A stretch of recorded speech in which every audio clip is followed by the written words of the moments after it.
20세기에 가장 암울했던 시절, 과학은 한계를 모르는 전쟁 기계에 의해 심연으로 끌려갔습니다.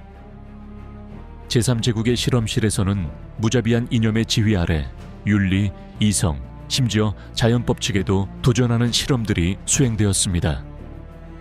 바다를 정복하려 했던 나치 항공모함 그라프 체펠린부터 헬리콥터 건십으로 공중전의 미래를 예고했던 비행무기, 그리고 실수로 발견되어 조용하고 치명적인 위협이 된 화학작용제 타분까지, 나치 과학 또한 1938년 핵분열의 발견으로 종말의 문을 두드리며 원자력 경쟁의 길을 열었습니다. 그리고 비밀시설 깊숙한 곳에는 수수께끼의 우라늄 테서렉트, 즉 금속 정육면체가 숨겨져 있었는데, 그 용도는 지금도 섬뜩한 논쟁과 이론을 불러일으키고 있습니다. 고품질 오디오 테이프와 자기 녹음기의 탄생. 1930년대 독일은 녹음 기술의 최전선에 있었습니다. 그때까지 녹음은 디스크나 실린더에 녹음되었는데, 이는 충실도가 낮고 내구성이 제한적이었습니다. 마그네토폰, magnetophone 으로 알려진 자기 레코더의 개발과 유연하고 저렴하며 쉽게 편집할 수 있는 매체인 오디오 테이프의 발명으로 질적 도약이 이루어졌습니다.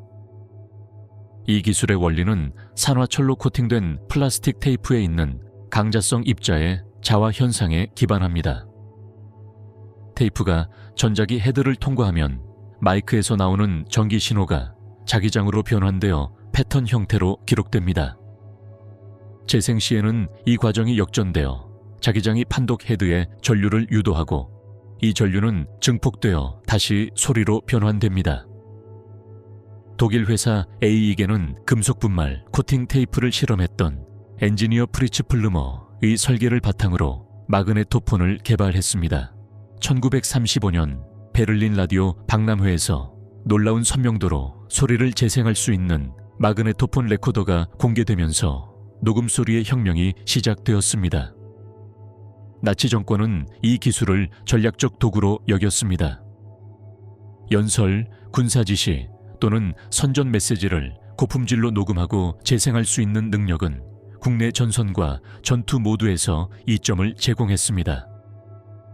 아돌프 히틀러조차도 마그네토폰 녹음기를 사용하여 자신이 없는 동안 연설을 재생하여 마치 어디에나 있는 듯한 착각을 불러일으켰습니다.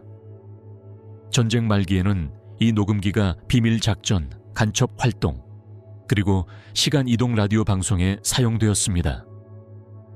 테이프는 편집, 조작이 가능하여 메시지를 쉽게 변경하거나 단편을 반복할 수 있었습니다.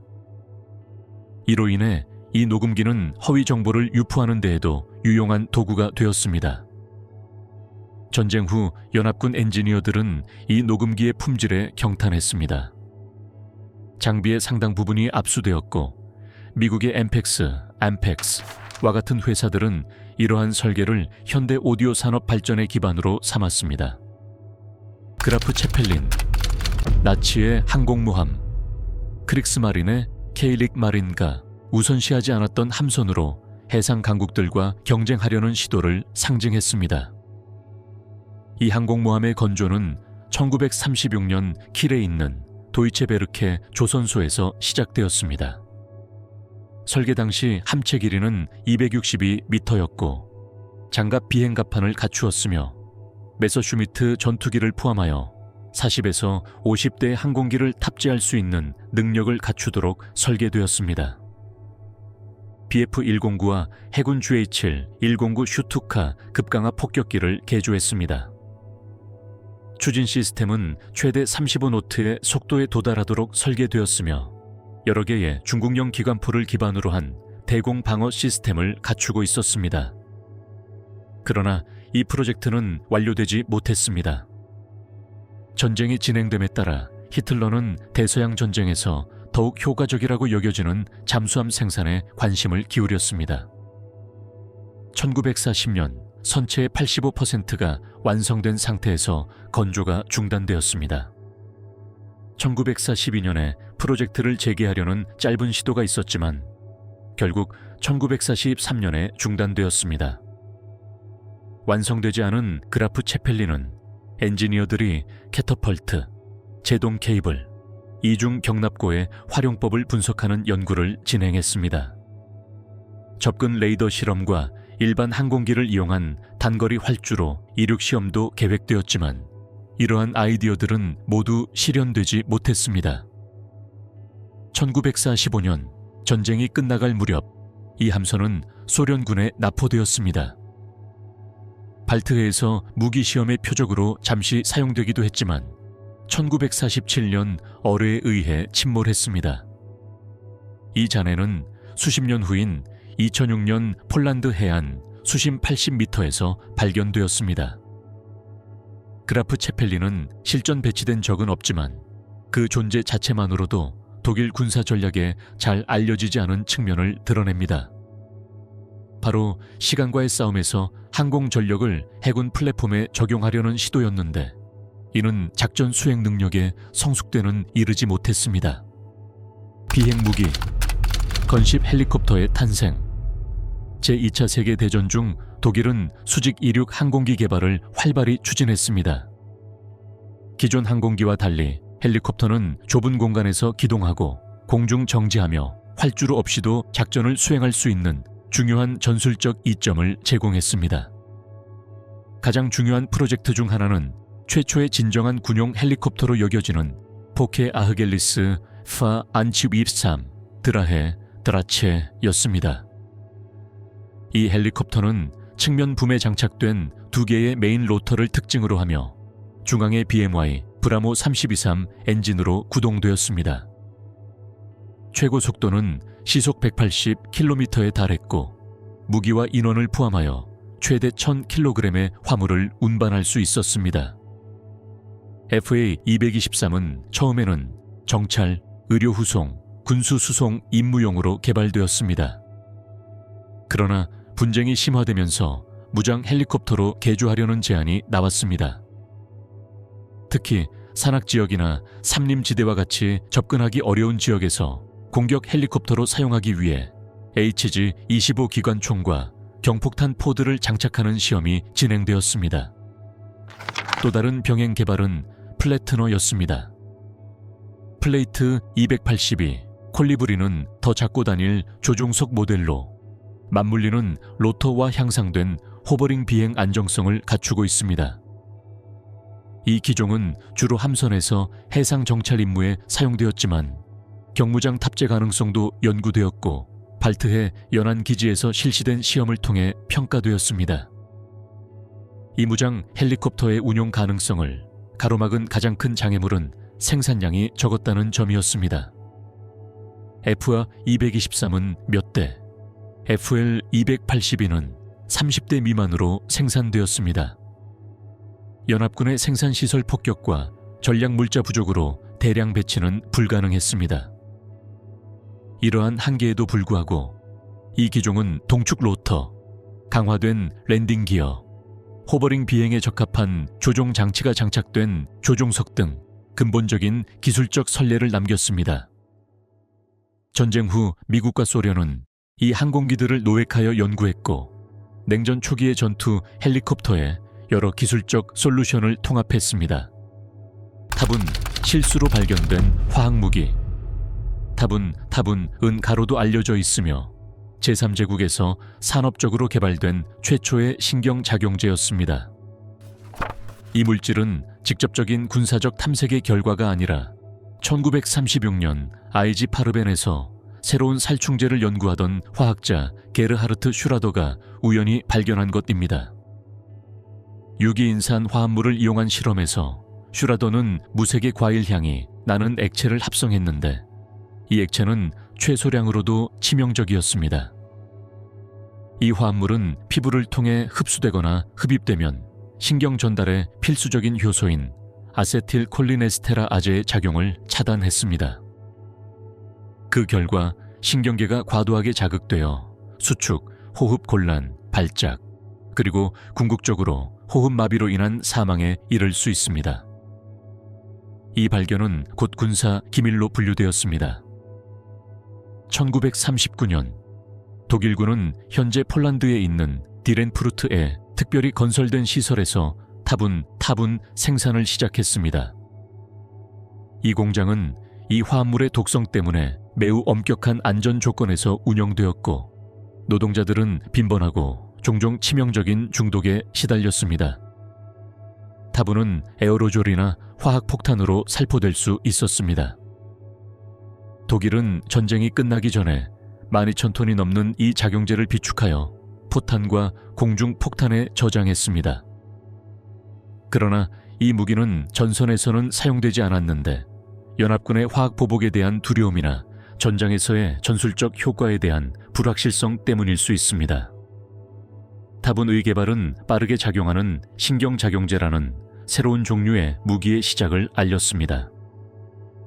치명적인 효과와 비교적 쉬운 생산이 결합되어 사린과 소만과 같은 훨씬 더 위험한 화합물의 이후 개발로 이어졌습니다. 전쟁이 끝난 후 소련은 디렌푸르트 공장을 점령하고 일부 장비와 지식을 자국의 화학무기 프로그램에 이전했으며 서방연합군은 페이퍼클립 작전의 일환으로 타분의 샘플과 문서를 분석했습니다. 신들의 힘, 1938년 핵분열의 발견. 핵분열은 1938년 12월 독일 베를린 달렘에 있는 카이저 비렐름 연구소에서 발견되었습니다. 연구의 주역은 과학자 오토 한과 프리츠 슈트라스만이었습니다. 그들은 우라늄 원재 중성자를 충돌시켰을 때 발생하는 효과를 연구하고 있었습니다. 그들은 더 무거운 원소가 생성될 것이라고 예상했습니다. 그러나 그들은 완전히 예상치 못한 결과를 얻었습니다. 바로 우라늄보다 훨씬 가벼운 바륨 원자였습니다. 컴포넌트 플레이스멘트 유대인이라는 이유로 스웨덴으로 망명했던 리제마이트 너는 조카 오토 프리슈와 함께 이론적 설명을 발전시켰습니다. 그들은 우라늄 원자핵이 중성자를 흡수하여 둘로 분열하면서 엄청난 양의 에너지와 연쇄 반응을 일으킬 수 있는 더 많은 중성자를 방출했다고 주장했습니다. 핵분열이라고 불리는 이 과정은 즉시 현대 물리학의 이정표가 되었습니다. 이는 당시까지 제대로 이해되지 않았던 현상들을 설명했을 뿐만 아니라 대규모 에너지 방출의 문을 열었습니다. 에너지원이자 핵무기 제조의 기반이 될 수 있는 잠재력은 거의 즉시 인정받았습니다. 이 발견은 처음에는 과학 저널에 발표되었지만 국제적 긴장이 고조되면서 비밀의 장막이 드리워졌습니다. 전쟁이 발발했을 때 1939년 독일 정부는 모든 핵에너지 연구를 직접 통제했습니다. 한과 마이트 너의 발견은 제3제국의 비밀 핵 프로젝트인 우란페라인, 유란베레인, 즉 우라늄 클럽에 통합되었습니다. 이 발견은 또한 연합국의 원자력 경쟁에 대한 관심을 불러일으켰고 이는 미국의 맨해튼 프로젝트로 이어졌습니다. 독일 물리학자들은 핵분열을 최초로 달성했음에도 불구하고 연합국 물리학자들과 같은 속도로 발전하지는 못했습니다. 테서렉트, 나치, 우라늄 큐브, 우란페어라인, 유란베레인으로 알려진 독일 핵 프로그램 개발 과정에서 제3제국의 과학자들은 금속 우라늄을 사용하여 제어된 연쇄 반응을 일으키려고 시도했습니다. 이를 위해 그들은 수백 개의 고순도 우라늄 정육면체를 제작했는데 이 정육면체는 주로 중수소 산화물, 즉 중수로 구성된 중성자 감속제 안에 부유했습니다. 각 정육면체의 한 변은 약 5cm이고 무게는 약 2.5kg입니다. 이들은 주로 연합군 폭격에 대응하여 카이저 비렐름 연구소의 실험실이 이전된 헤힝겐 마을에 있는 군감독 하의 시설에서 주조 및 가공되었습니다. 총 약 600에서 1200개의 정육면체가 생산되었지만 모두 테스트에 사용된 것은 아닙니다. 프로젝트 리더 중 한 명인 물리학자 베르너 하이젠베르크는 수십 개의 정육면체를 중수 탱크 내부의 와이어로 특정 기하학적 배열로 매달아 여러 실험을 수행했습니다. 아이디어는 우라늄에서 방출되는 중성자를 반사하고 속도를 늦춰 자립형 핵반응을 달성하려는 것이었습니다. 그러나 이러한 구성은 결코 충분하지 않았습니다. 큐브의 수, 재료의 순도, 그리고 사용 가능한 중수의 양은 임계점을 극복하기에 충분하지 않았습니다.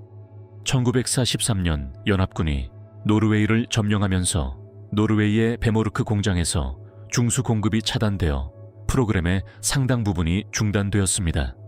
전쟁이 끝날 무렵 우라늄 큐브는 독일 핵 기술이 소련의 손에 넘어가는 것을 막기 위한 알소스 작전의 일환으로 미군에 의해 압수되었습니다. 이 큐브 중 다수는 분석을 위해 미국으로 이송되었습니다. 일부는 오늘날 박물관과 실험실에 역사적 유물로 보존되어 있으며 주조 및 출처 코드가 표시되어 있습니다. 물류혁신, 군사적 용도로 밀폐된 드럼이 개발되었습니다. 분쟁 중 극한 환경에서 연료, 윤활유, 물, 화학물질을 운송해야 했던 필요성으로 인해 군사 물류에 혁명을 일으킬 용기가 개발되었습니다. 바로 베어마흐츠 카니스터 유형의 밀폐형 제리켄 후에 제리켄으로 알려짐입니다. 1937년 독일 군수부를 위해 독일 엔지니어들이 설계한 이 제리켄은 다음과 같은 용량을 가졌습니다. 표준 20리터 탱크에 몇 가지 주요 혁신 기술이 적용되었습니다. 용접 이음매가 있는 프레스 강철로 제작되었으며 직사각형 모양의 상단에 3개의 손잡이가 있어 한두 사람이 들고 다니거나 손에서 손으로 빠르게 옮길 수 있었습니다. 이 설계에는 공기실이 있는 이중벽 시스템이 포함되어 충격, 낙하 및 변형에 대한 구조적 저항성을 제공했습니다. 또한 고무 게스킷이 있는 나사식 캡은 밀폐성을 보장하여 가연성 액체의 누출을 방지했습니다. 드럼의 기하학적 구조는 효율적인 적재를 가능하게 하여 트럭, 벙커 및 야전 창고의 공간을 최적화했습니다. 또 다른 중요한 특징은 내부 환기 덕트를 포함하여 부드럽고 콸콸거리는 소리 없이 액체를 주입할 수 있도록 했다는 것입니다. 이러한 기술적 세부 사항은 불필요한 손실을 방지하고 적의 공격이나 비상 상황에서 장갑차, 오토바이 또는 항공기의 재급유를 가속화했습니다. 제리켄은 독일에서 대량 생산되어 모든 전선에서 광범위하게 사용되었습니다. 그 효율성은 연합군의 주목을 끌었고 연합군은 첫 번째 제리켄을 노획한 후 디자인을 거의 그대로 채택했습니다. 영국과 미국은 독일인들을 지칭하는 별명 제리를 경멸적으로 빗대어 제리켄이라는 비공식적인 이름으로 이 모델을 자체적으로 생산하기 시작했습니다. 전쟁 후 제리켄은 민간 및 군사용 액체 저장 장치의 국제 표준이 되었습니다. 그 형태와 기능은 오늘날까지 이어지고 있으며 내구성 있는 플라스틱이나 경량 합금으로 제작된 현대식 변형 제품도 있습니다. 드론의 성우자, 최초의 유도 미사일인 B1. B1은 피젤러 P-203 또는 비행폭탄으로도 알려져 있으며 역사상 최초의 유도 순항 미사일로 제2차 세계대전 말기에 독일이 보복무기 또는 독일어로 버겔트웅사프 프로그램의 일환으로 개발한 것입니다. 1942년 제국 공군성 라이크 아이어 미니스트리 엔지니어들이 설계한 후위와는 본질적으로 단일 임무무인 항공기였으며 아르거스 S-0613 펄스젯 엔진으로 구동되어 시속 640km에 달하는 속도와 최대 250km의 항속거리를 자랑했습니다. 길이는 8.3m, 이륙시 무게는 약 2150kg이었고 약 850kg의 아마톨 탄두를 탑재했습니다. 공합식 사출기를 사용하여 경사로에서 발사되었지만 이후 하인켈 HE-111 항공기에서 발사되도록 개조되었습니다. 비행 중에는 엔진이 간헐적으로 연소하면서 민간인이 쉽게 알아들을 수 있는 특유의 으르렁거리는 소리가 났습니다. 바일의 유도 시스템은 전적으로 기계식이었습니다. 관성 자이로를 사용하여 방위를 유지하고 기수에 장착된 프로펠러 회전 계수기를 사용하여 이동 거리를 계산했습니다. 프로그램된 거리에 도달하면 엔진이 멈추고 미사일은 자유 낙하하여 충돌 시 폭발했습니다. 오차 범위는 수 킬로미터였습니다. 최초의 V1은 연합군의 노르망디 상륙 작전이 있은 지 불과 일주일 후인 1914년 6월 13일 런던 상공에서 발사되었습니다. 이후 몇 달 동안 영국, 프랑스, 벨기에의 목표물을 향해 9,500발이 넘는 미사일이 발사되었습니다. 정확도는 제한적이었지만 심각한 피해를 입혔고 수천 명의 민간인이 사망했습니다. 이에 대응하기 위해 연합군은 고속 전투기, 대공포, 그리고 계류형 풍선을 배치했습니다. 일부 영국 조종사들은 근접 비행 후 날개로 불안정하게 만들어 격추하는 데 성공했는데 이는 매우 위험한 기동이었습니다. V1은 미사일이 전략무기로 사용되는 시발점이 되었습니다. B1의 기술은 이후 미국과 소련에서 개발되어 모방되었고 그 수준을 뛰어넘었습니다. 진군 중의 죽음, 유대인들을 독가스로 학살하는 데 사용된 사악한 학살 트럭, 가스바겐, 가스화겐으로 알려진 학살 트럭은 히틀러의 소위 최종 해결책. 초기에 독가스를 사용하여 특히 유대인을 포함한 포로를 학살하기 위해 제3제국이 개조한 차량이었습니다. 동유럽에서 아인자츠그 루펜, 아인사츠그루펜이 자행했던 대량 총살형에 대한 이동식 대안으로 등장했습니다. 당시 총살형은 병참상의 문제와 가해자들에게 상당한 심리적 충격을 안겨주었습니다. 해결책은 일반 화물차를 바퀴 달린 가스실로 개조하는 것이었습니다. 가스바겐, 가스와겐은 밀폐형 트럭으로 보통 마기루스 도이츠, 마기루스, 두츠 또는 자우러, 사우렐로 불리며 뒤쪽에 밀폐된 금속 상자가 달려 있었습니다. 엔진의 배기 시스템은 파이프로 격실 내부와 연결되어 가스를 수감자들에게 직접 분사했습니다. 배출된 가스에는 치명적인 물질인 일산화탄소가 풍부하여 몇 분 안에 소리 없는 질식을 유발했습니다. 일반적인 작업에는 30명에서 50명을 트럭에 싣고 뒷문을 완전히 봉쇄한 후 엔진을 시동하고 미리 파놓은 무덤으로 향하는 것이 포함되었습니다. 도착하자마자 시신을 내리고 매장했습니다. 이 방법은 게슈타포와 SS가 주로 헬름노와 같은 이동 수용소에서 사용했는데 1941년에서 1943년 사이에 이 차량 안에서 15만 명 이상이 사망한 것으로 추산됩니다. 제국위생연구소 라이치 하이겐 인스티튜트의 기술자들이 트럭 설계에 협력하여 내부 공간이 밀폐되도록 하고 처리 시간을 최적화했습니다. 효율적이었음에도 불구하고 기계적인 문제가 자주 발생했고 이 시스템은 지클론 B를 이용한 고정가스실에 비하면 비효율적이었다. 이 차량들은 농촌지역, 개토 또는 영구적인 학살시설이 없는 지역에서도 사용되었다. 대규모 인프라 없이도 신속하고 은밀하게 학살을 수행할 수 있었다. 이러한 차량들의 사용은 대량 총격 사건과 산업화된 강제 수용소 학살 사이의 과도기를 보여준다. 증오 공장, 다하우에서 슈퍼맨을 만들기 위한 실험. 다하우 강제 수용소에서는 SS의 감독 하에 인체의 생리적 한계를 뛰어넘기 위한 의학 실험이 진행되었습니다. 그 목표는 두 가지였습니다. 하나는 극한 상황에서 병사들의 전투력을 향상시키는 것이었고, 다른 하나는 미래의 군사적 활용을 위한 기초로서 인간의 지구력을 연구하는 것이었습니다. 실험은 소위 의학실험 구역에서 지그문트 라셔와 같은 의사들의 지휘에 수행되었는데, 라셔는 고위 정권 관리들에게 직접 보고했습니다. 연구는 세 가지 주요 분야에 집중되었습니다. 극한 고도 저항, 얼음처럼 차가운 물속 침수, 그리고 가속 감압이었습니다. 고고도 비행을 시뮬레이션하기 위해 압력실이 설치되었고 그 안에 수감자들이 배치되어 해발 15,000m 이상의 고도에 해당하는 낮은 대기압에 노출되었습니다. 경련, 의식 상실, 그리고 색전증이나 호흡 부전으로 인한 사망이 기록되었습니다. 결과는 그래픽 보고서로 작성되고 촬영되었습니다.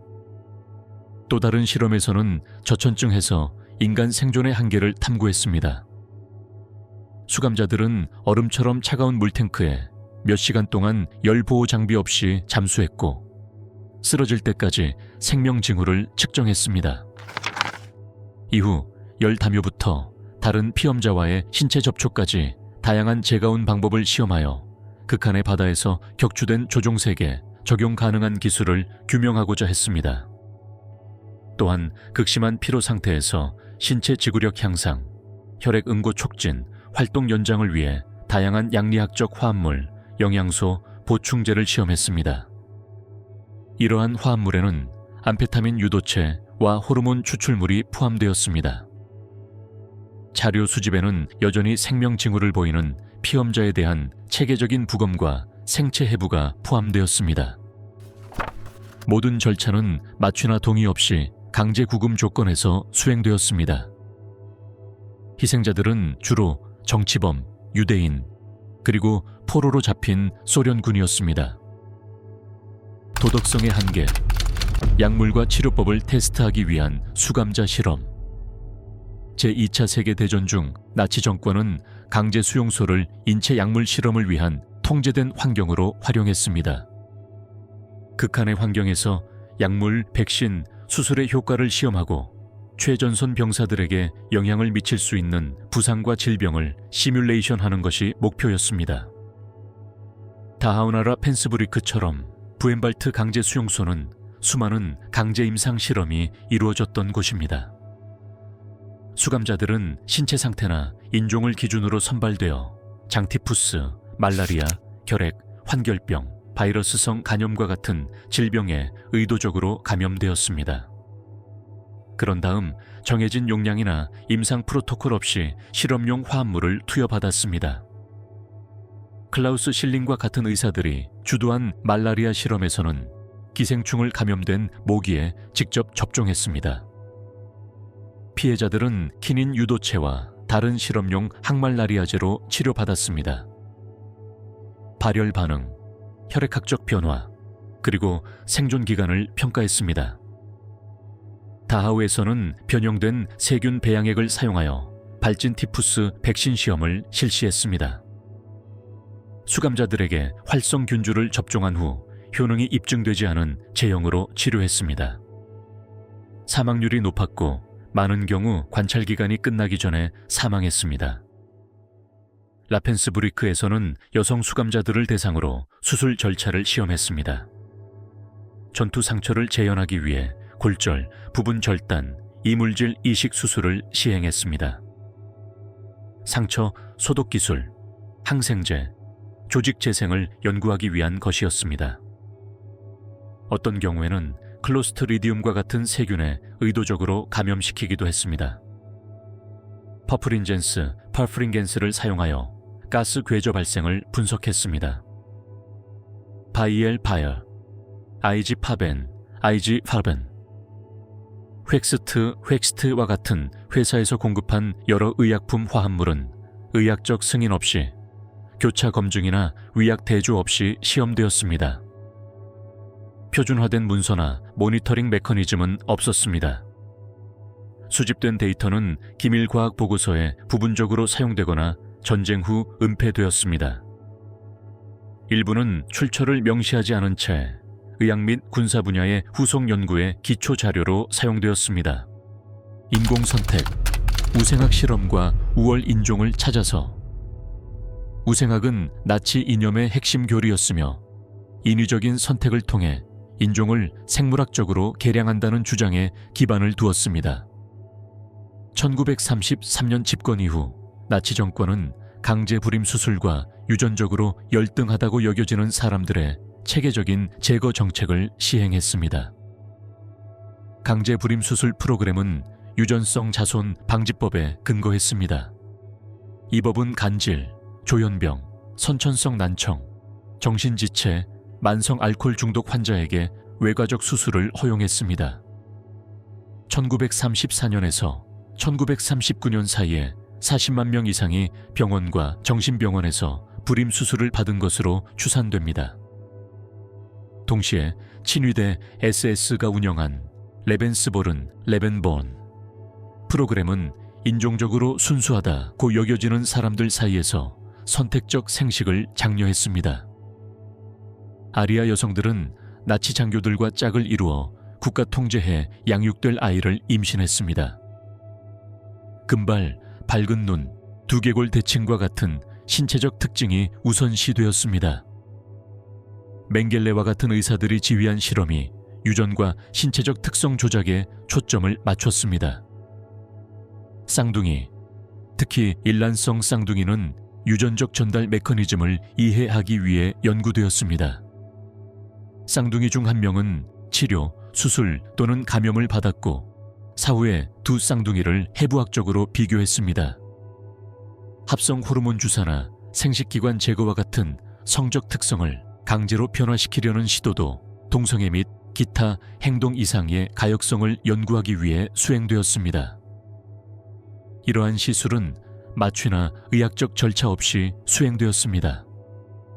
어린이와 청소년은 지구력, 성장, 눈 색소 침착, 신체 검사를 통해 인종적 적성을 평가받았습니다. 기준을 충족하지 못하는 사람들은 프로그램에서 제외되거나 처형되었습니다. 생산에 대한 비난, 나치의 비밀, 지하 공장 전쟁이 진전되고 연합군의 폭격으로 독일의 산업 기반 시설이 체계적으로 파괴되자 제3제국은 군수 생산 시설의 일부를 지하 시설로 이전하기로 결정했습니다. 1943년에 시작된 이 전략은 전략 무기 생산을 취약성이 덜한 환경에서 보존하는 것을 목표로 했습니다. 이 시스템에는 버려진 광산, 철도 터널, 그리고 자연 공동을 활용하여 항공기, 로켓, 엔진, 전자 부품 조립을 진행하는 것이 포함되었습니다. 일부 시설은 강제 수용소 수감자들의 강제 노동을 이용하여 깊은 곳까지 굴착하여 처음부터 건설되었습니다. 가장 잘 알려진 시설 중 하나는 노르트하우젠 근처 콘슈타인 산맥에 위치한 미텔베르크 프로젝트였습니다.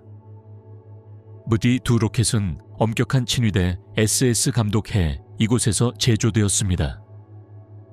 이 시설에는 조립 라인, 전기 시스템, 환기 시스템, 철도 진입로를 갖춘 20km가 넘는 터널과 지하 저장고가 있었습니다. 노동력은 공장 인근 미틀바우 도라 강제 수용소에서 왔습니다. 수감자들은 자연광 없이 먼지, 습기, 그리고 붕괴. 이 단지의 건설 및 운영 과정에서 2만 명 이상이 탈진, 질병 또는 처형으로 사망한 것으로 추산됩니다. 메서슈미트 미 E-62 항공기가 조립되었던 비엣베르크 크리스탈 지하시설과 항공기 엔진 및 레이더 전자장치 생산에 사용되었던 슈발베 아이믹 II 터널 시스템이 있습니다. 이 공장들은 산, 숲, 심지어 도심 지역에도 위장되어 있었습니다. 지하 공장은 부분적인 해결책이었습니다. 공습으로부터 보호해 주었지만 어려운 병참 조건, 낮은 노예 노동 효율, 그리고 끊임없는 내부 사보타주로 인해 기존 공장에 비해 성능이 떨어졌습니다. 전쟁 후 연합군은 이 시설들을 시찰했습니다.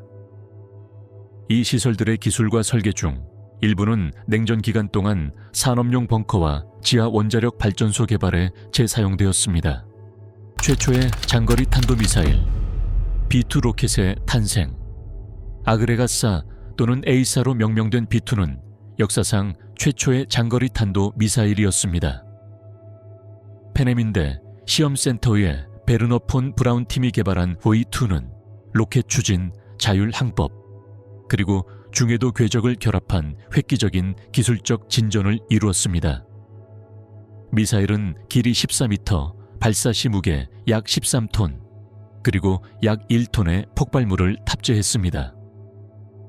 에탄올과 액체 산소의 혼합물을 연료로 사용하는 액체 추진 엔진으로 구동되었으며 시속 5,000km 이상의 속도와 최대 90km의 고도에 도달하여 중간권에 잠시 진입할 수 있었습니다. 발사 후에는 자이로스코프 시스템과 엔진 타이머를 사용하여 계산된 탄도 궤적을 따라 인간의 개입 없이 비행했습니다. 정확도는 수 킬로미터의 오차 범위로 제한되었지만 속도와 고도 덕분에 당시 대공 방어 체계로는 요격이 불가능했습니다. V2는 1944년 9월 네덜란드에서 런던을 향해 발사되면서 최초로 실전 배치되었습니다. 레이더에 탐지되거나 비행 중 요격될 수 있었던 B1과 달리 B2는 아무런 경고 없이 초음속으로 강화했습니다. 충격은 갑작스러웠고 폭발은 파괴적인 충격파를 생성했습니다. 벨기에, 프랑스, 영국의 목표물을 향해 3,000발 이상의 EV 미사일이 발사되었습니다. V2 생산은 지하 미텔베르크 미틀베르크 단지로 옮겨졌는데 그곳에서 도라 미틀바우 수용소의 수천 명의 수감자들이 비인도적인 환경에서 노동했습니다. 전투에서 이에 의해 사망한 사람 한 명당 제조 과정에서 또 다른 사람이 사망한 것으로 추정됩니다. V2 프로그램은 공기역학, 추진, 고온 재료, 유도 시스템 분야의 첨단 지식을 통합했습니다. 이 개발은 우주 및 군사 로켓 시대의 시작을 알렸습니다. 전쟁 후 폰 페이퍼클립 작전을 통해 미국으로 건너와 미사일 프로그램과 나사에 기여했습니다.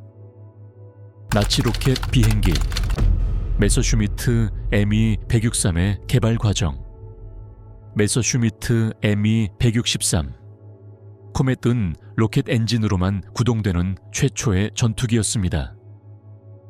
엔지니어 알렉산더 리피쉬가 설계한 ME-163은 당시 연합군 항공기로는 달성할 수 없었던 고도와 속도에 도달할 수 있는 요격 전투기로 구상되었습니다. 이 항공기는 혁신적인 디자인을 특징으로 했습니다. 삼각 날개, 소형 동체, 분리형 랜딩 기어, 이륙 시에는 이륙 후 분리되는 발사 카트를 사용했습니다. 착륙 시에는 접이식 복부 스키드로 착륙했습니다. 가벼운 구조는 극도의 기동성을 제공했지만 장거리 비행에서는 불안정했습니다. 사용된 엔진은 왈터 HWK 109509로 두 가지 매우 반응성이 높은 연료인 농축 과산화 수소로 구성된 T-스토프와 메탄올, 히드라진 물의 혼합물인 C-스토프의 하이퍼골릭 조합으로 구동되었습니다. 접촉 시 즉시 점화되었고 생성된 추력으로 단 몇 초 만에 최대 96km/h의 속도와 12,000m가 넘는 고도에 도달할 수 있었습니다. 추진 시간은 8분도 차에 되지 않아 제한적이었습니다. 연료가 떨어지자 ME-163은 기지로 활공하여 복귀해야 했습니다. 이로 인해 복귀 단계에서 취약한 표적이 되었습니다. 전투에서 코멧은 연합군 폭격기에 대해 고속 수직 공격을 수행하며 30mm MK-10 기관포를 발사했습니다. 속도가 최선의 방어였지만 조준도 어렵게 만들었습니다. 주요 문제 중 하나는 지상과 비행 모두에서 매우 위험한 연료였습니다. 화학 반응으로 인해 약간의 우발적인 접촉으로 항공기가 폭발할 수 있었습니다. 수많은 조종사가 이륙 또는 착륙 중 자발적인 폭발이나 가압 시스템 고장으로 사망했습니다. 기술적 혁신에도 불구하고 미 163은 전쟁에 미치는 영향이 제한적이었습니다. 병참의 복잡성과 짧은 사거리로 인해 소수의 폭격기를 격추한 후 폐기되었습니다. 메서슈미트 ME-262의 개발, 메서슈미트 ME-262 슈발베는 역사상 최초의 실전형 제트 전투기였습니다. 1939년에 개발이 시작되었지만 기술적 문제와 정치적 결정으로 인해 연합군의 공중 우세가 거의 완성된 1944년까지 실전 배치가 지연되었습니다. ME-262C는 융커스 주모 영구 터보젯 엔진 2개로 구동되었으며 합산 추력 1980kg 포스를 낼 수 있었습니다. 이 기술 덕분에를 낼 수 있어 피스톤 엔진 전투기보다 훨씬 뛰어난 성능을 발휘했습니다. 공기역학적 구조는 고속 비행에 최적화되어 부드럽게 후퇴하는 날개, 접이식 랜딩 기어, 그리고 깔끔한 동체를 갖추고 있었습니다. 표준 전투형인 ME-26A1A1은 30mm MK-10 기관포 내문을 장착하여 단 몇 발의 사격으로 중폭격기를 파괴할 수 있었습니다. 정찰, 경폭격, 복좌 훈련용 버전도 개발되었습니다. 일부 모델에는 실험용 RSAM 0대0 로켓이 장착되었습니다. ME-262의 가장 큰 장애물은 엔진의 신뢰성이었습니다. 주모 영영사리는 내열 금속 부족으로 인해 제한된 합금을 사용했기 때문에 수명이 비행시간 25시간에 불과했습니다. 급가속은 치명적인 고장을 초래할 수 있었습니다. 또 다른 요인은 아돌프 히틀러의 간섭이었는데 그는 ME-261을 경폭격기로 개조하도록 명령했고 이로 인해 전투기 모델 생산이 지연되었습니다. 이 결정은 자원을 낭비하고 전술적 효율성을 약화시켰습니다. 한계에도 불구하고 ME-261호는 수백 대의 연합군 항공기, 주로 폭격기를 격추했습니다. 그러나 적은 수, 훈련된 조종사 부족, 그리고 활주로에 대한 끊임없는 공격으로 인해 전쟁의 흐름을 바꾸지는 못했습니다. 전쟁 후 연합군은 완전한 시제기와 기술 문서를 확보했습니다. 미국과 소련은 F-86 세이버와 미지 18호와 같은 초기 제트 전투기 개발에 미 EV-62의 원리를 도입했습니다. 나치 비행단 호르텐 HO-229의 어려운 개발 과정. 호르텐 호-220 고타라고도 함. GO-229는 라이마르와 발터 호르텐 형제가 전닉 개념을 기반으로 개발한 시제 전투기였습니다. 이 전투기의 설계는 동체나 수직 날개가 없는 공기역학적 구조를 통해 스텔스, 고속, 그리고 지구력을 결합하는 것을 목표로 했습니다. 이 항공기는 최소 1000kg의 탑재량, 1000km 이상의 항속거리, 시속 1000km에 육박하는 속도를 갖춘 제트 추진 전폭기를 요구하는 제국 공군성 라이체얼 미니스트리 오터 사양에 따라 고안되었습니다. 공기역학과 글라이더 분야의 선구자인 호르텐 형제는 순수 날개에 융커스, 유모 004B 엔진 2개를 내장하는 혁신적인 설계를 제안했습니다. 사실상 존재하지 않았던 동체는 목재와 합성수지의 혼합물로 구성되었는데 이는 무게와 레이더 신호를 줄이는 비금속 재료였습니다. 이러한 특성 덕분에 이 항공기는 돌이켜보면 최초의 스텔스 항공기 시도 중 하나로 여겨집니다. 스텔스라는 용어는 아직 존재하지 않았지만 호르텐 형제는 전자기 반사율을 줄이는 방법을 적극적으로 모색했습니다. 호이-229는 30mm MK-108 기관포 2문으로 무장했으며 내부 격실에 폭탄을 장착할 수 있었습니다. 랜딩 기어는 접이식이었고 조종석은 날개 라인에 완벽하게 통합되었습니다. 풍동 시험 결과 기존 전투기보다 기동성이 뛰어나고 항력이 낮은 것으로 나타났습니다. 최초의 동력 시제기는 1945년 2월에 비행했지만 엔진 고장으로 곧 추락했습니다. 연합군이 진격하면서 추가 작전 부대가 완성되기 전에 프로그램이 중단되었습니다. 유일하게 살아남은 시제기는 미군에 노획되어 해마 작전 일환으로 미국으로 이송되었습니다. 비록 실전에는 투입되지 않았지만 HO-129는 저탐지 기술, 복합 소재, 그리고 극한의 공기역학적 설계를 통합하는 데 있어 상당한 발전을 이루었습니다. 뱀파이어, 나치가 야간 투시경을 만들었을 때 전쟁 말기에 독일은 뱀파이어 반필라는 이름의 최초의 능동형 야간 투시경 시스템 중 하나를 개발했습니다. 이 시스템의 목표는 야간 작전 중 적의 움직임을 예측하여 완전한 어둠 속에서도 병사와 차량의 전투력을 향상시키는 것이었습니다.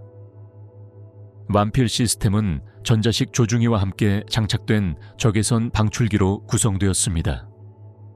주변 광을 증폭하는 수동 야간 투시경과 달리 이 기술은 인간의 눈에는 보이지 않는 적외선을 투사한 다음 영상 증폭기 튜브로 수집하여 작동했습니다. 그 결과 주변 환경의 실시간 단색 이미지가 생성되었습니다. ZG-1229 반필 모델은 보병 소총, 특히 슐루르 메게베어 44에 부착되도록 설계되었습니다.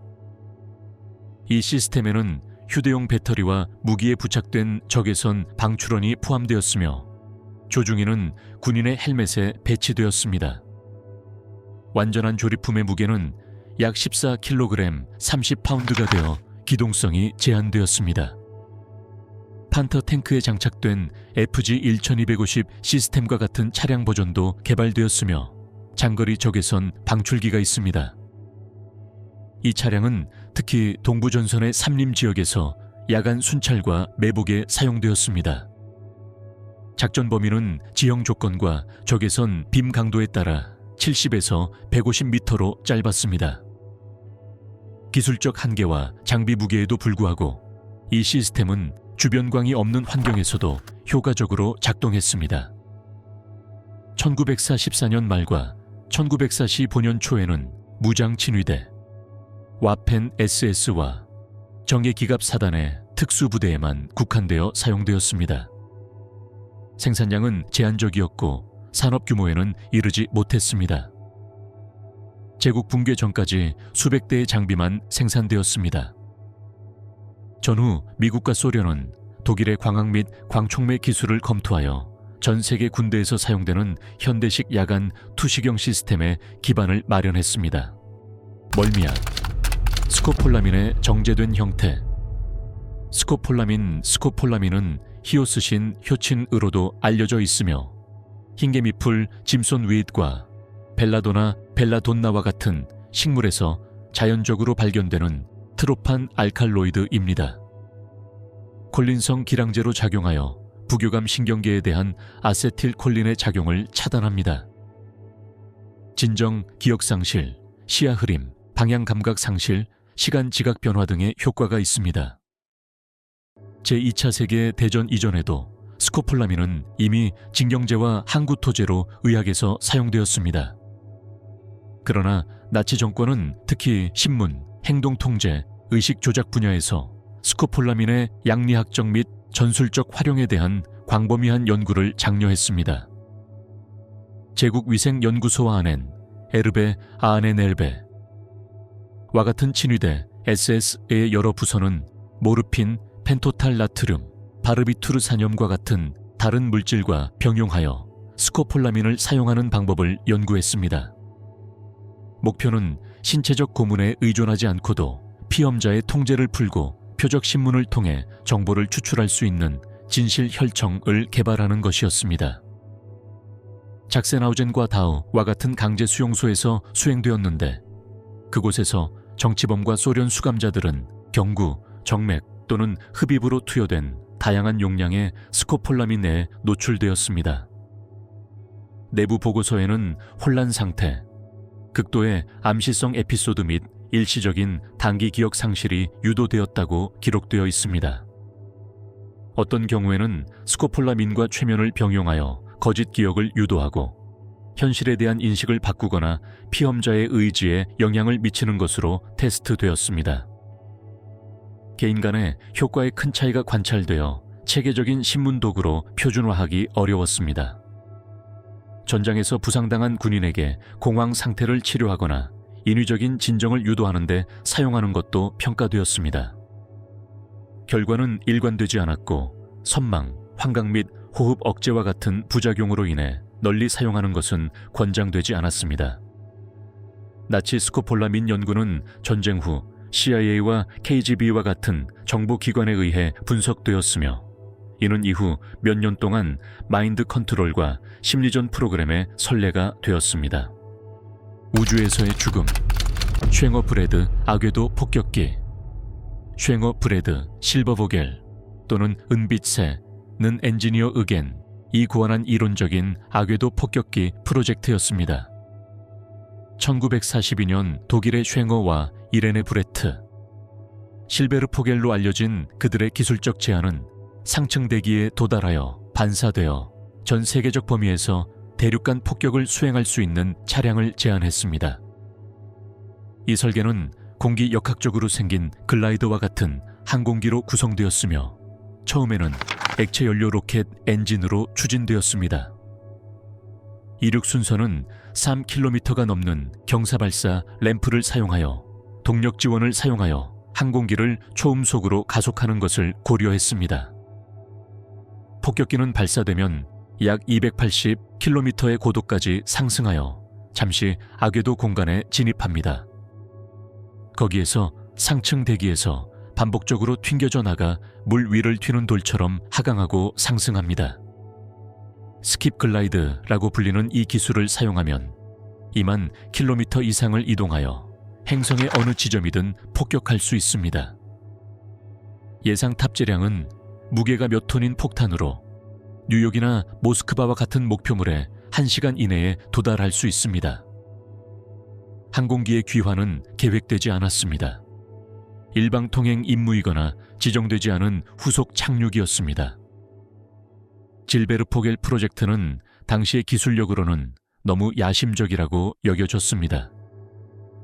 추진력, 열 소재, 비행 제어의 한계로 인해 전쟁 중에는 제작이 불가능했습니다. 그러나 쉔거와 브레트의 이론적 연구는 탄도 계산, 대기권 재진입 효과, 열 분산 등 매우 상세하고 엄격했습니다. 제3제국 붕괴 후 프로젝트 문서는 연합군에 의해 유출되었습니다. 소련은 쉔어를 영입하여 자체 버전의 질베르 포겔을 개발하려 했고, 미국에서는 그의 연구가 X-20 다이나소어와 같은 후속 설계와 어느 정도 스페이스 X-20에 영향을 미쳤습니다. 셔틀, 국민의 전투기 하인켈 H-262의 개발, 하인켈. 하-162는 국민의 전투기라는 뜻의 폴크스예거, 볼크스제거,로도 알려져 있으며 제2차 세계 대전 막바지에 연합군의 공중 우세에 대응하기 위한 비상 프로그램의 일환으로 독일이 개발한 제트 전투기였습니다. 주문 후 첫 비행까지 단 90일이라는 기록적인 기간 안에 설계 및 생산된 H-162는 저렴하고 빠르며 제작이 쉬운 항공기라는 독일 공군성의 요구 조건을 충족했으며, 이는 미숙년 노동자나 히틀러 유겐트 출신 청소년 조종사들도 쉽게 조종할 수 있었습니다. 이 항공기는 동체 위에 장착된 BMY 영진 03 엔진 1개로 구동되었는데, 이는 기존과 다른 방식으로 모듈식 제작을 가능하게 했습니다. 최대 시속 900km, 560마일/아워의 속도를 기록하여 당시 가장 빠른 전투기 중 하나였습니다. 20mm MG-151 20기관포 이문, 또는 일부 버전에서는 30mm MK-108 기관포를 장착했습니다. 재료 제약으로 인해 동체의 상당 부분이 적층 목재로 제작되어 생산 속도는 빨라졌지만 구조적 강도는 약화되었습니다. 비행 중 날개 분리 및 랜딩기어 고장 등 수많은 결함이 발생했습니다. 최초의 시험 비행은 시험 조종사들 사이에서조차 치명적인 사고로 이어졌습니다. H-162는 한계에도 불구하고 뛰어난 추력대 중량비와 놀라운 전투 가속력을 제공했습니다. 조종석에는 당시로서는 드물었던 사출 좌석이 장착되었고, 설계는 조종사의 시야 확보를 최우선으로 했습니다. 이 항공기는 짧은 활주로가 필요했고 지하 공장이나 철도 터널에서도 조립할 수 있었습니다. 1945년 초 JG-1과 같은 부대에서 실전 배치되었지만 약 300대만 제작되었고, 그중 실제 전투에 투입된 기체는 극소수에 불과했습니다. 이 기체의 영향은 전술적인 측면보다는 상징적인 측면에 가까웠는데, 이는 당시 정권이 방공 체계를 유지하기 위해 필사적으로 노력했음을 보여주는 것이었습니다. 나치 UFO, 히틀러의 신비한 비행 접시 설계도. 제3제국 말기에는 흔히 비행 접시 또는 플위크라이젤, 에플루크라이셀이라고 불리는 원형 항공기 설계에 관한 단편적인 보고서와 문서들이 유포되었습니다. 완전히 작동하는 시제기의 존재는 확인되지 않았지만 독일 엔지니어들이 여러 가지 예비 계획과 조사를 기록한 것은 사실입니다. 안드레아스 F가 제안한 것으로 수직 추력, 노즐과 호버링 기능을 갖춘 회전 디스크를 제안했습니다. 또 다른 개발은 엔지니어 루돌프 슈리버가 진행한 것으로 그는 기존 터빈으로 구동되는 디스크 모델을 개발했다고 합니다. 두 프로젝트 모두 기술 당국에 제출되었지만 지상 시험 단계를 통과하지는 못했습니다.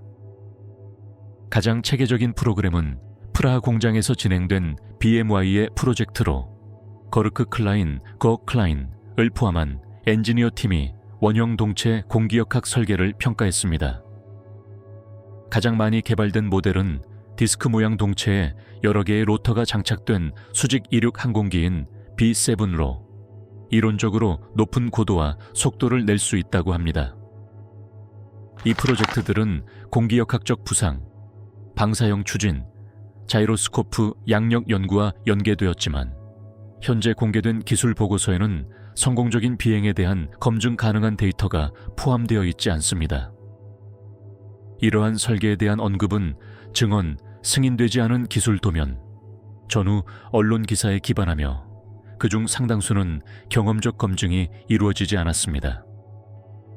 독일 항복 이후 소련과 미국 정보부는 첨단 항공 기술과 관련된 모든 문서를 수집했습니다. 이러한 설계도 중 일부는 기밀로 분류되었고 일부는 폐기되었습니다. 냉전 시대에는 음모론과 사입이 과학 문헌에 힘입어 이러한 장치를 둘러싼 신화가 커졌습니다. 기술적 측면에서 이러한 설계의 원리는 이후 서구의 수직 이착륙 실험과 크게 다르지 않았지만 1990년대에는 비행 중 안정적이고 기능적인 원형 시스템을 유지할 수 있는 재료 및 제어 능력이 아직 존재하지 않았습니다. 오늘날까지도 그는 소위 나치 비행 접시가 성공적인 실제 실행의 증거가 없는 비전통적인 항공 기하학에 대한 예비 연구였다고 믿습니다. 치명적인 전염병. 모기를 생물학 무기로 사용하는 나치 연구 나치의 가장 이례적인 프로젝트 중 하나는 모기를 질병, 특히 말라리아의 매개체로 사용하여 민간인과 적군을 상대로 한 생물 무기로 활용하는 연구였습니다. 이 연구는 SS 아네르베 곤충학 연구소에서 의사이자 곤충학자인 에두아르트의 지휘 아래 수행되었습니다. 5월, S에 종속되어 있습니다. 이 작업은 플라스모디움 기생충을 전파하는 아노펠레스 종에 초점을 맞추었습니다. 말라리아 원충 팔치파룸입니다. 이 연구의 목적은 특정 지역에 감염된 모기를 방출하여 통제된 전염병을 유발하는 것의 타당성을 시험하는 것이었습니다. 실험은 주로 다 하우 강제 수용소 주변에서 진행되었는데 이곳에서는 인공적인 환경에서 대량의 모기를 사육했습니다. 실험의 일환으로 오염된 혈액을 모기에 주입하여 감염시키고 모기가 인간 수감자를 물었을 때 전염률을 관찰했습니다. 분석된 다른 변수로는 모기의 생존 시간, 이동 저항성, 다양한 기후에서의 행동, 그리고 질병 전파에 필요한 물림 횟수 등이 포함되었습니다. 결과는 SS 내부 보고서에 기록되었으며 동부전선의 농촌 지역이나 연합군이 해방한 지역에서 이 전략을 사용할 가능성에 중점을 두었습니다. 이러한 연구가 실제로 실전 단계에 도달했다는 결정적인 증거는 없습니다.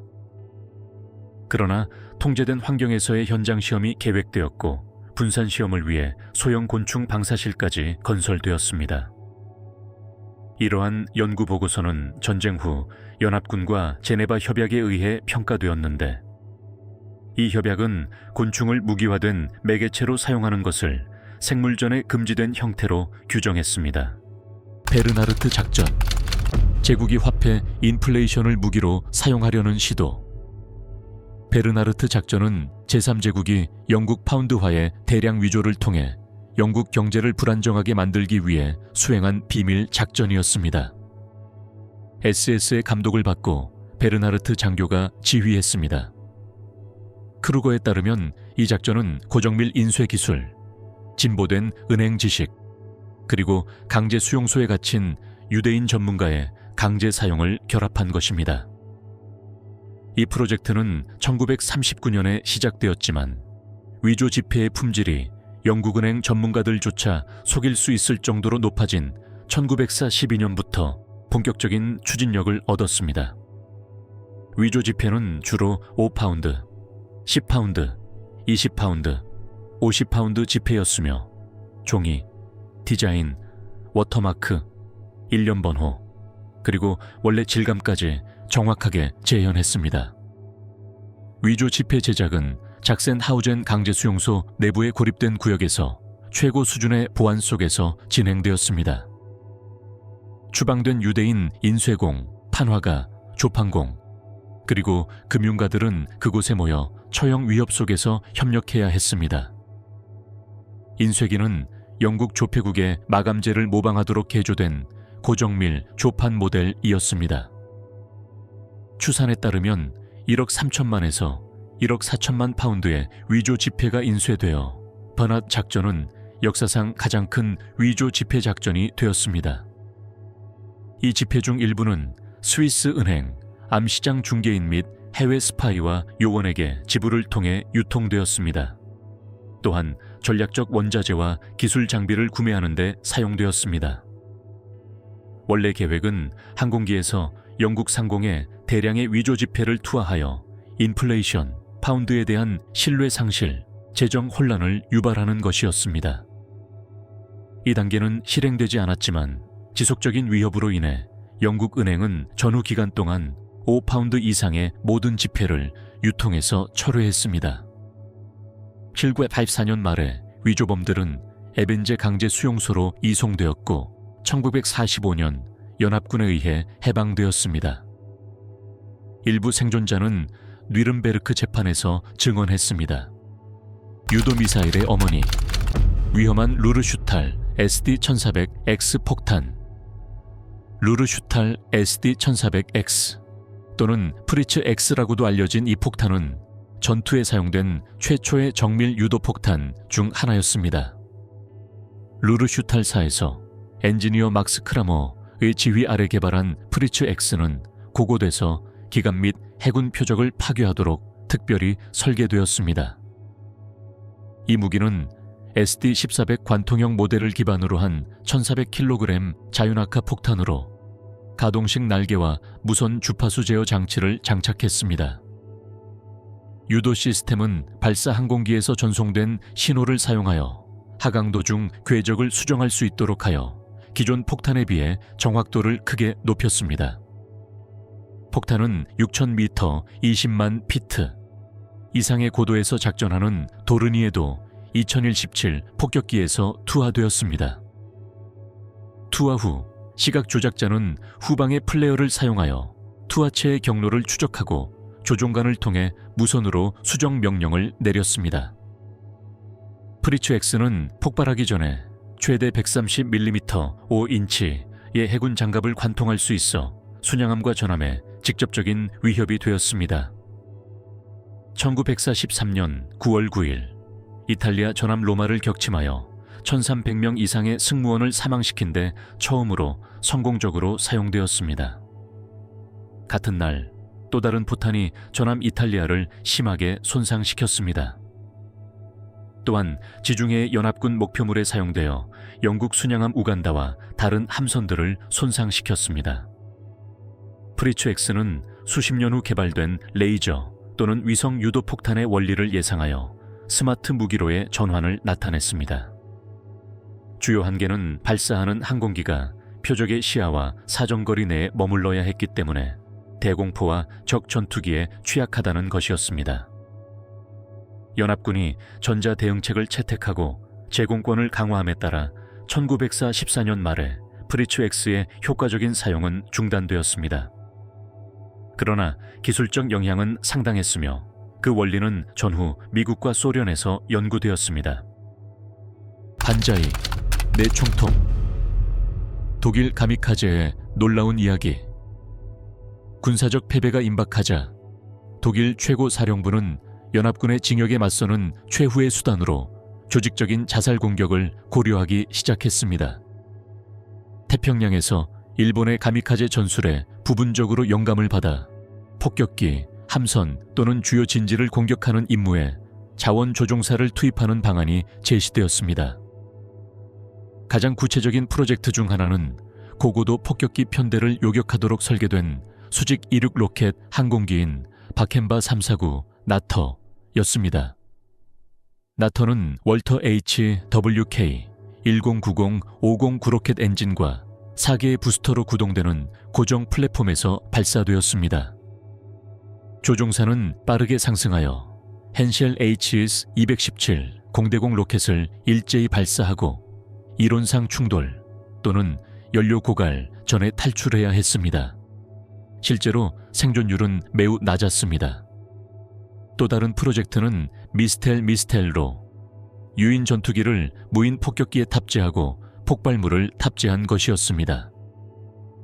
조종사는 항공기를 목표물 근처로 조종하고 하부 포드를 분리한 후 복귀했습니다.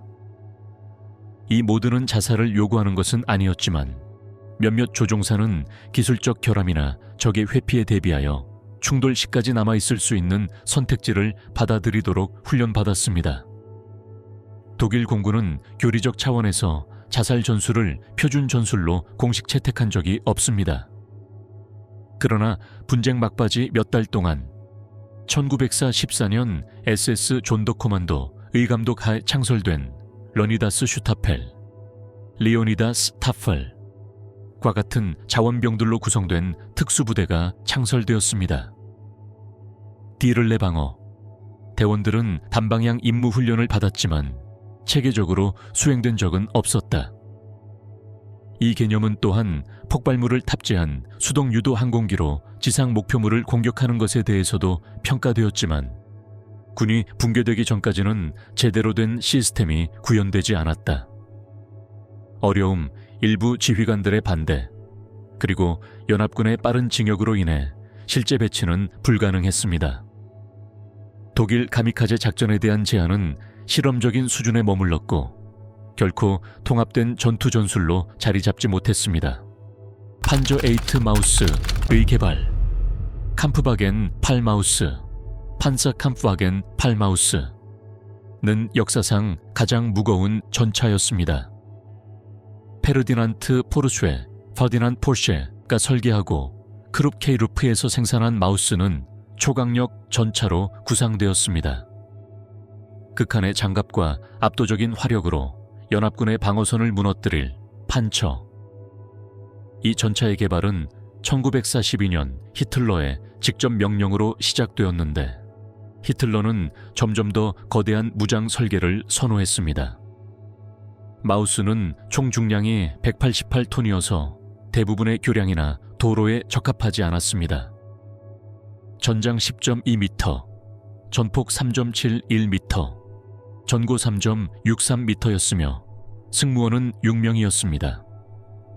주무장은 구축전차에 사용되는 것과 동일한 128mm KWK 44L/55포였습니다. 야크트 티거, 작 티거는 동축 75mm KWK 44L36.5포를 장착했습니다. 이러한 조합 덕분에 보병과 요새뿐만 아니라 기갑 목표물도 공격할 수 있었습니다. 정면 장갑은 포탑 240mm, 차체 200mm에 달하여 당시 연합군 대전차 무기에 거의 무적이었습니다. 가장 큰 문제 중 하나는 엔진이었습니다. 다임러벤츠 MB509 가솔린 엔진과 실험용 MB517 디젤 엔진 두 가지 버전이 테스트되었습니다. 두 엔진 모두 발전기와 연결되어 궤도에 있는 두 개의 전기 모터를 구동하고 하이브리드 추진 시스템을 사용했습니다. 그러나 최대 속도는 시속 20km 미만이었고 항속거리는 극히 제한적이었습니다. 1904 14년과 1904 15년 사이에 두 대의 시제 전차가 제작되었는데 하나는 포탑이 있고 다른 하나는 포탑이 없었습니다. 두 전차 모두 쿠머스도르프와 베블링겐에서 시험되었지만 실제 전투에는 투입되지 않았습니다. 소련군이 진격해 오면서 전차는 승무원들에 의해 부분적으로 파괴되었습니다. 이후 붉은 군대는 잔해를 노획하여 두 시제 전차의 부품을 사용하여 기능하는 유닛을 조립했습니다. 마우스는 현대 전장의 병참 및 전술적 요구와 양립할 수 없는 무력에 기반한 전쟁 철학을 반영했습니다. 크기, 연료 소비량, 그리고 제한된 기동성은 이 전차를 기술적 과잉과 전쟁 말기 독일군 최고 사령부의 전략적 고립을 상징했습니다. 슈타인브루흐 터널, 오스트리아에 있는 인상적인 비밀 원자폭탄 실험실. 전쟁이 끝나갈 무렵 제3제국의 핵 프로그램 일부가 오스트리아 알프스의 숨겨진 시설로 옮겨졌는데 구체적으로는 상트거르겐 마을 근처 슈타인브루흐산 아래의 터널 네트워크였습니다. 오버웨스터라이히 주의 안데어 구젠. 이 지역은 실험실로 운영되었을 것입니다. 지하시설이 있으며 구세닛의 강제 수용소와 연결되어 있습니다. 이 유적지의 존재는 수십 년 후 고고학 조사, 포로 증언, 그리고 전쟁 후 발견된 일부 기록을 통해 확인되었습니다. 이 터널들은 원래 ME-262 제트기 생산을 위해 건설된 베르크 크리스탈 단지의 일부였지만 일부 구역은 전쟁 말기에 원자력 연구용으로 용도 변경되었다고 합니다. 일부 보고서에 따르면 이 유적지에는 실험실, 시험실, 방사성 물질 보관소, 그리고 특수 과학 장비들이 있었다고 합니다. 작업진에는 우란페라인, 우란베레인, 소속 물리학자들과 인근 시골 지역의 기술자 및 강제 노역자들이 포함되었습니다. 통제된 핵 반응이나 실제 작동하는 시제 폭탄이 개발되었다는 기록은 없습니다.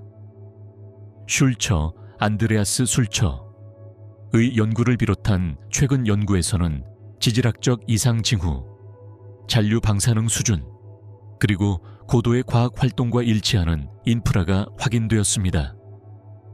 그러나 결정적인 문서의 부족과 프로젝트의 극도의 비밀주의는 완전한 학문적 검증을 제한했습니다. 여러 가설에 따르면 우라늄과 토륨 동위 원소를 사용한 예비 실험, 그리고 아마도 통상적인 뇌파 실험이 상트게오르겐, 상트교르젠에서 수행되었을 가능성이 있지만 핵폭발에 필요한 임계 질량에 도달하지는 못했습니다.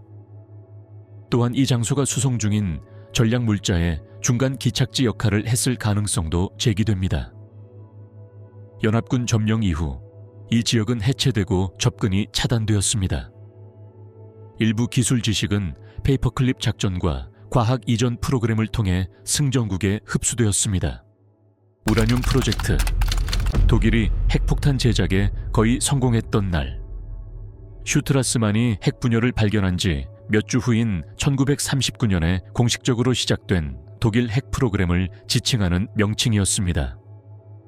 제국영우위원회 라이크스포숑스라트의 감독하에 진행된 이 프로젝트에는 베르너 하이젠베르크, 쿠르트 베르너, 요하네스 페르메르를 비롯한 독일의 주요 물리학자들이 참여했습니다.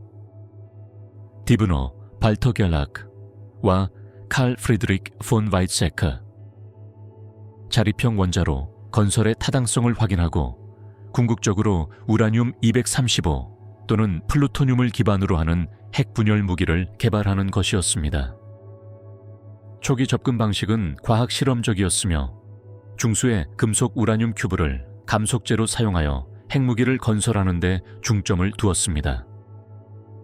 더 진보된 실험은 라이프치히, 베를린, 헤힝겐, 그리고 하이겔로흐에는 임계점에 가장 가까운 실험용 원자로인 BH8가 위치해 있었습니다. 중수구에 매달린 664개의 우라늄 큐브로 구성된 이 원자로는 비록 임계점에 근접했지만 자체적으로 연쇄 반응을 일으키지는 못했습니다. 미에목 공장에서 공급이 중단된 후 중수가 부족했습니다. 그 다음 우라늄 동위 원소를 대규모로 분리할 수 없었습니다. 마지막으로 재래식 전쟁의 우선순위에 직면한 자원의 분산이었습니다. 맨해튼 프로젝트와 달리 독일 프로그램은 실험실 단계를 넘어서는 진전을 이루지 못했습니다. 과학자들은 무기 설계보다는 원자로 물리학에 집중했습니다. 또한 하이젠베르크와 그의 팀이 핵폭탄의 실용적 가능성을 완전히 이해했는지 아니면 의도적으로 개발을 늦추려고 했는지에 대한 논쟁도 있었습니다. 전쟁 후 우라늄 프로젝트의 문서, 자료 및 과학자들은 알솥 작전 중에 연합군에 의해 노획되었습니다. 여러 명이 영국으로 압송되어 팜 할레 구금되었고 그들의 대화는 비밀리에 녹음되었으며 히로시마 폭격을 알게 된 것에 대한 그들의 놀라움이 드러났습니다. 독일군을 중독시킨 약 페르비틴. 페르비틴은 1937년 독일의 템머 회사에서 합성한 메스암페타민이었습니다. 베르케웰케는 베를린에 본사를 둔 제품입니다. 처음에는 일반 의약품으로 판매되던 각성제로 각성 효과를 높이고 피로를 해소하며 신체적, 정신적 능력을 향상시키는 활력제로 광고되었습니다. 학생, 주부, 직장인들 사이에서 빠르게 인기를 얻었습니다. 이 민간 생산성에 미치는 영향을 관찰한 후 주목했습니다. 1939년부터 독일 국방군 최고사령부는 특히 1910년 프랑스 정역전과 같이 육체적으로 힘든 작전에 이 화합물을 대량으로 배포하기 시작했습니다. 목표는 병사들을 며칠 동안 깨어있게 하고 두려움과 피로에 굴하지 않도록 하는 것이었습니다. 각 정제에는 3에서 5mg의 메스암페타민이 함유되어 있었습니다. 행군, 야간 공격, 장거리 기동 중에 여러 차례 투여되었습니다. 전술 명령은 공격 속도를 유지하고 심리적 피로를 예방하기 위해 이 화합물을 사용할 것을 권장했습니다. 군에서 사용 첫 해에만 3,500만 정이 넘는 퍼비틴이 배포된 것으로 추산됩니다. 즉각적인 효과는 무적감과 행복감, 그리고 극도의 각성 상태와 통증 저항이었습니다. 그러나 장기간 사용 시 편집증, 환각, 부정맥, 공격성, 신체 허탈 등 심각한 부작용이 나타났습니다. 많은 병사들이 중독되었고 전투 중 정신병적 발작을 겪었습니다. 전쟁이 진행됨에 따라 더욱 강력한 제형이 시도되었습니다. 메스암페타민과 코카인을 혼합한 제품이 시험되었고 DIX라는 알약 형태의 모르핀은 자살 임무를 수행하는 정예부대와 특공대원들을 위해 만들어졌습니다. 이 모르핀은 작세나우젠 강제 수용소 수감자들을 대상으로 시험되었으며 치명적인 결과를 초래했습니다. 1944년 무렵 제국 의료당국은 퍼비틴의 파괴적인 효과에 대해 경고하기 시작했지만 그 유통은 완전히 중단되지 않았습니다. 전쟁 후 퍼비틴의 광범위한 사용에 대한 보고는 다른 나라의 정신과 의사들과 군대에서 우려를 불러일으켰고 그들은 각성제 남용이 병사들의 사기와 안정성에 미치는 영향을 연구했습니다. 화학무기, 살인의 합성. 연합군이 지비로 명명한 살인은 타분. 이 발견된 지 불과 2년 후인 1938년 독일에서 개발되었습니다. 살인의 합성 또한 우연의 산물이었습니다. 아이지 파르벤의 화학자들, 특히 엘버펠트 연구실에서 더욱 효과적인 살충제를 개발하기 위해 진행된 연구의 결과였습니다.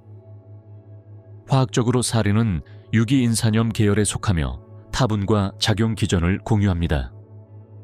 아세틸콜린에스테라제를 억제하여 신경시냅스에 아세틸콜린이 축적되도록 합니다. 이로 인해 통제할 수 없는 근육 수축, 마비, 그리고 결국 질식이 발생합니다.